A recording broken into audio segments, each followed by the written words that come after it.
of southern city homes get outside for relief. It's an enormous government housing project.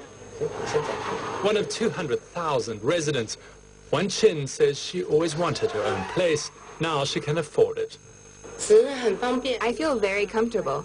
I didn't have to spend any money on it. I feel great. Wang pays less than $100 a month in subsidized rent. She gives credit to disgraced Communist Party leader Bo Xilai. No matter how controversial Bo Xilai became with party leadership, it doesn't matter to us common people in Chongqing. He cared for us, is the only way I can put it, like a father caring for his children.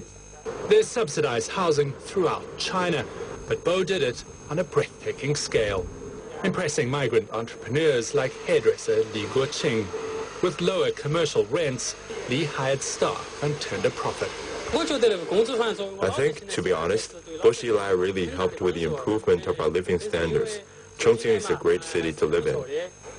Bo Xilai's personal charm and populist touch won him many followers here in Chongqing and many friends abroad. But as his power grew, so did he attract powerful enemies. Chief among them, the ruling Communist Party. They've banished Bo, banned any support for him in public, and muzzled positive press. But loyalty runs deep in Chongqing, it seems. You can see all of the construction. He built all of these skyscrapers and projects, this man says, his friend agreeing. We think his policies were good. Harassed by police, but this woman still wants to have her say. I hope that his trial will be carried out based on facts, she says, and his contributions taken into account. It's not fair to only focus on his mistakes. Many ordinary Chinese in Chongqing seem skeptical. They brush off Bo Xilai's alleged crimes. Nobody is perfect. When people began to compliment his accomplishments, there will always be those who get jealous. Many here, like Wan Chin, blame Bo's downfall on politics, part of the hidden world of party power, far removed from what really matters in their lives. Now, internet advertising has become a big business, and it's also raising concern about your privacy. Tom Foreman explains why you might want to think carefully about what you search for online. Worth more than the company that produced the Star Wars films, more than McDonald's makes in a year, even more than Ferrari. That is how valuable internet advertising has become, raking in well over $30 billion annually, spurring a gold rush among companies for information about you. Just in the last couple of years, you've seen a real explosion in the sophistication of tracking and targeting technologies. Jason Brookman is with the Center for Democracy and Technology. So let's talk about how this works. Imagine there's a couple out there that finds out that they are expecting a baby, and they go online immediately to look up the word pregnancy. What happens?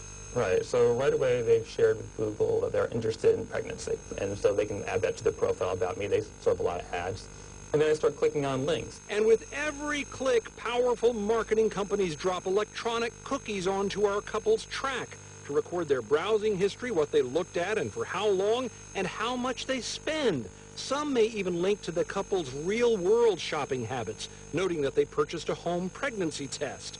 And suddenly, in their emails, on their smartphones, in social media sites, comes an avalanche of ads for baby bottles, strollers, car seats, cribs, and much more.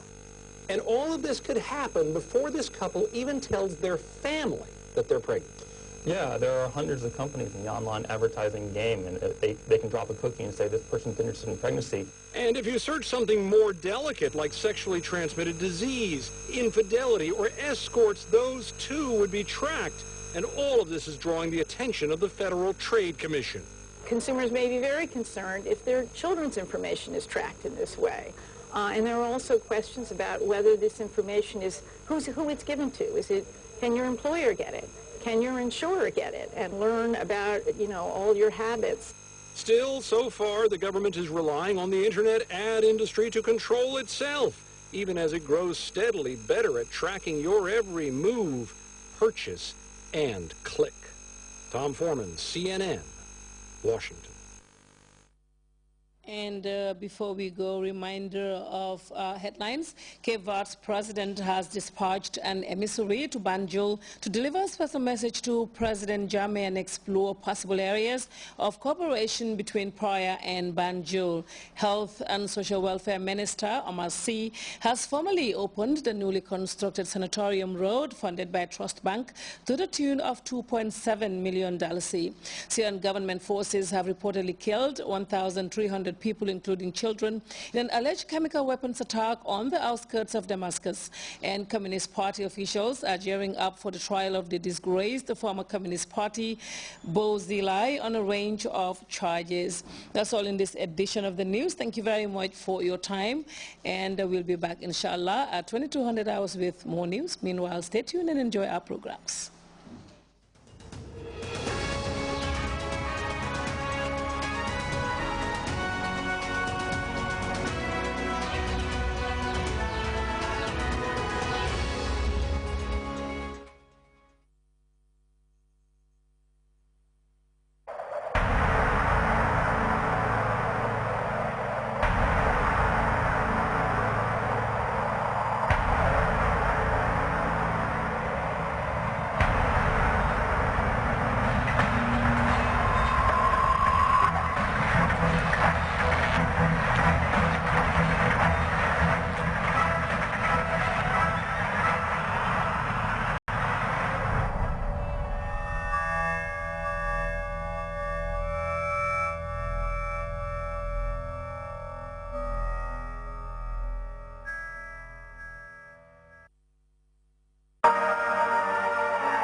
Discover the smiling coast of Africa.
Mama Jey dimanche bu nekk ci GRTS ci juróom-ñaari waxtu yee genn wàll ci ngoon ba ci juróom-ñetti waxtu yi jamono ji programme bu xew te ànd ak jamono